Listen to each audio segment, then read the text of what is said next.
कहानी का नाम रात का भूतिया मेला। भूमिका उत्तर प्रदेश के एक छोटे से गांव शेरपुर में हर साल एक अजीब घटना होती थी। जब भी अमावस की रात आती, गांव के पुराने मंदिर के पास एक अजीब सा मेला लगता था। लोग कहते थे, इस मेले में जाने वाले वापस नहीं आते थे। गांव में एक पुरानी मान्यता थी, अगर तुमने उस रात मेले में कदम रखा तो तुम्हारी आत्मा हमेशा के लिए वहां रुक जाती है। लेकिन एक दिन गांव में आया मनोज, एक साहसी युवक जो इस तरह की बातों को महज अंधविश्वास समझता था। पहला भाग, मनोज की उत्सुकता। मनोज गांव में एक नई नौकरी के लिए आया था। उसे पहले दिन ही गांव की इस मान्यता के बारे में बताया गया था।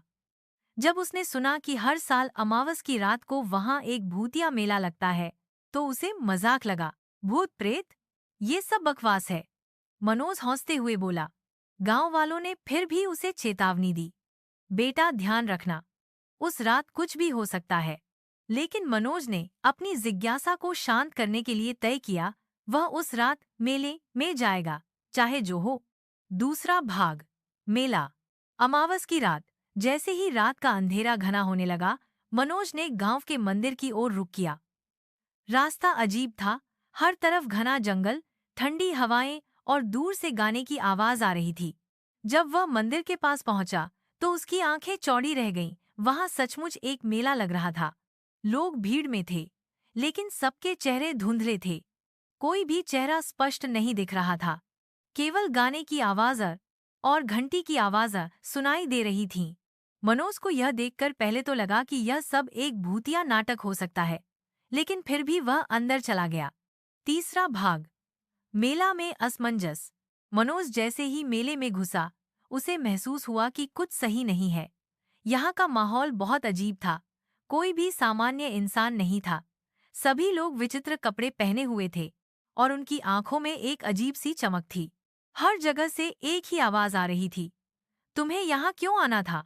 वह घबराया हुआ सा इधर उधर देखने लगा, लेकिन कुछ समझ में नहीं आ रहा था। फिर उसे एक पुराना सा तमाशा वाला मंच दिखा, जहाँ एक औरत गाने की कोशिश कर रही थी। वह औरत धीरे धीरे उसकी ओर बढ़ी। उसकी आंखें पूरी काली थी और उसके चेहरे पर खून के धब्बे थे। औरत ने कहा, तुम यहाँ क्यों आए हो? यह तुम्हारा अंतिम रास्ता है। मनोज डर के मारे पीछे मुड़ा, लेकिन जैसे ही उसने मुड़कर देखा, वह मेला गायब हो चुका था। केवल एक सूनी शीतल रात बची थी। मनोज सुबह जागा और देखा कि वह गांव में ही था, लेकिन उसकी यादों में वह मेला कहीं खो गया था।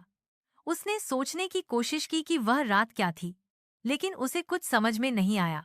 लोग उसे जिज्ञासा से देखते थे, लेकिन अब वह पहले जैसा नहीं था। उसकी आंखों में एक गहरी चुप्पी थी। कुछ दिन बाद एक गांव वाला मनोज से मिलने आया। उसने बताया कि वह मेला हर साल अमावस की रात को लगता है और जो भी उस मेले में जाता है, उसकी आत्मा वहां फंस जाती है।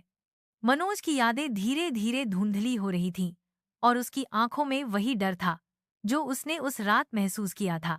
मनोज ने वही दिन सोचा, क्या उस मेला का सचमुच कोई अस्तित्व था, या फिर मेरी आत्मा अब हमेशा के लिए अंत। कई साल बाद शेरपुर गांव में मनोज को फिर कभी नहीं देखा गया, लेकिन गांव के लोग कहते हैं कि अब जब भी अमावस की रात होती है, एक अजीब सी आवाज आती है, तुम्हें यहाँ क्यों आना था?